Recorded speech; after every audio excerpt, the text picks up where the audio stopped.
depuis des siècles. Il est vieux. Eh oui, les cheveux blancs, c'est pire que mettre Oui, de père, de fils en père, et ça continue comme ça. Plusieurs générations. Oui, certainement, monsieur. Alors, maître Henri va nous expliquer comment on fait les pralines. Moi, quand on monte, je vais vous expliquer... Comment les mange.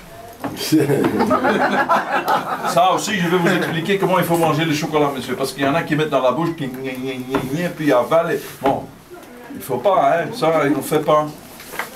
Et voilà, je passe la parole à voilà, Henri. je montre la fabrication de la praline. Bien entendu, c'est la méthode artisanale, parce que maintenant, c'est quand même beaucoup de matière.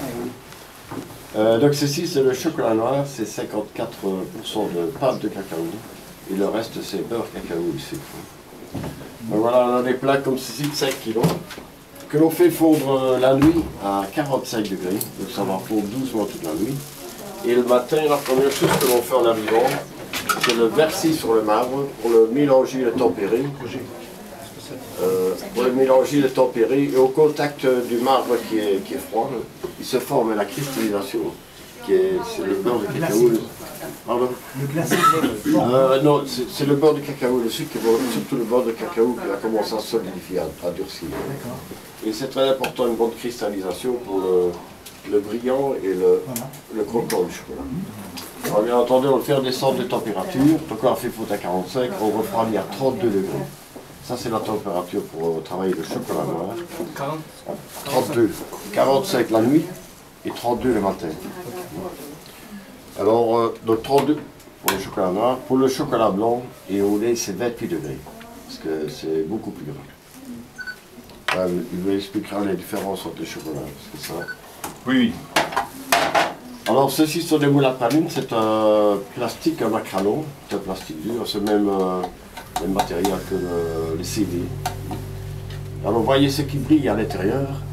Ça, c'est le beurre de cacao qui se dépousse chaque fois que l'on moule. Vous voyez, ça brille un peu à l'intérieur. Et donc, les moules, on ne les lave pas, on les gratte simplement parce que ça éboussit. Entendu, avant, il y a eu le métal, puis le bakélite. Le métal, l'on dit, c'est qu'il est un peu trop froid. Et lorsqu'on a un chocolat qui est un peu juste, un peu froid, ben, tous les petits détails ne sont pas bien inscrits. Non, on fait attention à ça, puis c'est très rigide aussi. Alors après, il y a le bakélite. Ça marche vraiment très bien, seulement il y a un gros embus qui casse. Donc il tombe à terre,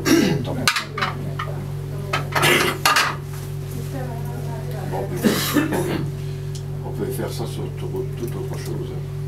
Ici. Ah oui. Petite feuille. Petite feuille de houx. Oui. Dans les décorations. Bien sûr, ça fait une feuille. Ouais.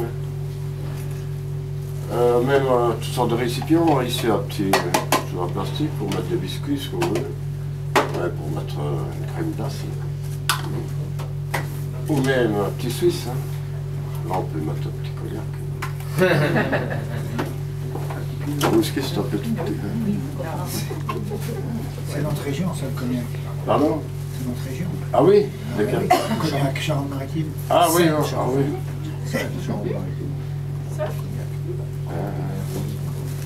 Mais est-ce qu'il faut que vous obligiez à certaines normes? Parce qu'il y a eu des pourcentages qui ont été changés au chocolat, au cacao et... Oui, ça c'est... Donc ici, il y a la pâte de cacao, je vous ai dit. Donc le cacao, la fève complète, si vous voulez, on fait de pâte. À ça, on y ajoute encore du beurre de cacao en plus et du sucre. Et c'est le beurre de cacao que vous pouvez remplacer 5% par des graisses végétales. Voilà, oui. Et en Belgique, c'est par l'application. Oui, non, parce que je sais qu'il y a eu de grosses discussions à une époque, il y a quelques années. Non, en France, par exemple, c'est très difficile de trouver du chocolat maintenant sans graisse végétale. Oui. Sauf chez les grands chocolatiers. Parce qu'eux, ils se battent très fort. En fait, si on met des graisses végétales, on est gagnant par rapport à...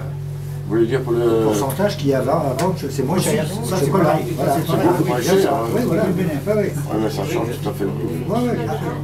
Donc ça, on t'apporte, vous voyez, c'est pour éliminer les petites bulles d'air. Les bulles d'air, oui. Bon, non, je retourne, je t'apporte un peu les plus gros.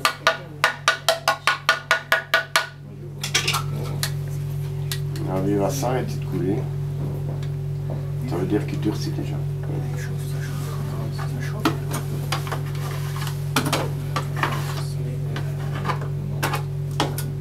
Et voilà, il reste juste une pellicule.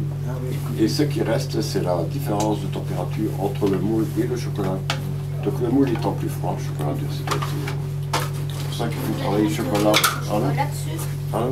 on peut mettre, quand vous faites ça, on peut mettre du chocolat dedans. On peut faire ce qu'on veut. Hein. Ouais. Tu peux même le laisser vite si tu veux. Ou bien...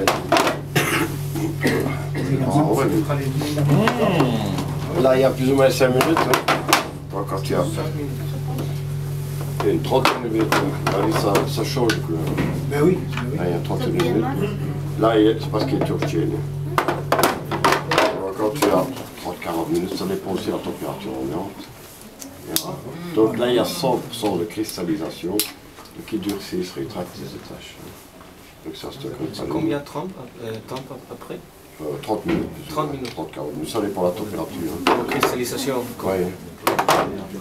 Alors avec une poche, on met comme ici, on habite la pâte. Ça, c'est une pâte noisette et chocolat. C'est praliné, quoi. Donc on met toujours du chocolat pour faire durcir la crème.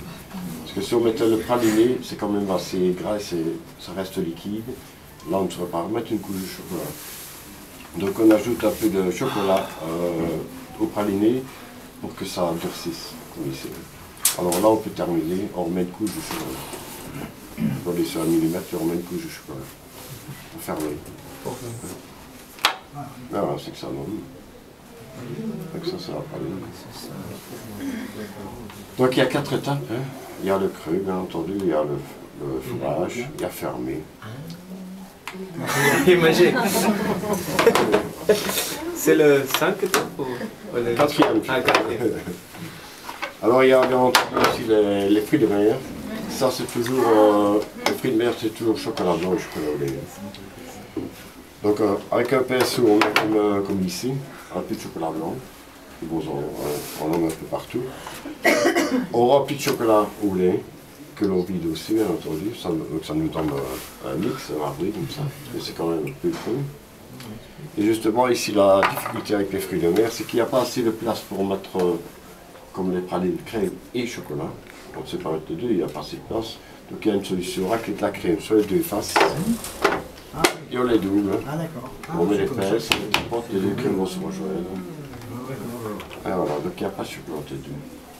Et les petits œufs de Pâques, par exemple, c'est le même principe, les petits. Alors il y a quoi? Il y a un sujet comme ceci. Ah oui.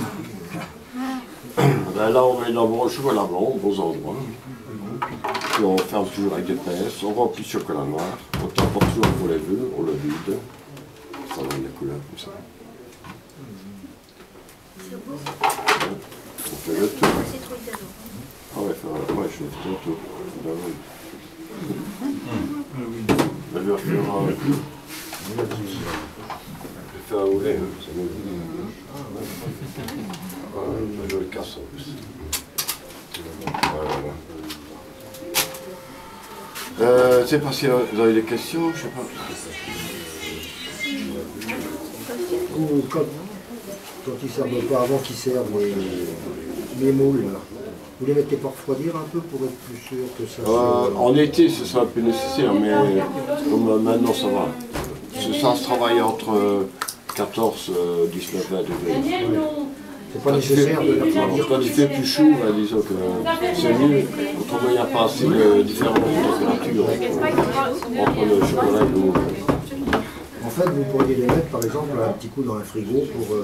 C'est vrai, mais il faut faire attention qu'il y ait de l'humidité. Ça, c'est de mettre 2-3 minutes, c'est suffisant. Vous avez des questions? Est-ce que c'est bon? Quand même une, hein? Est-ce qu'on peut goûter, non? Ah!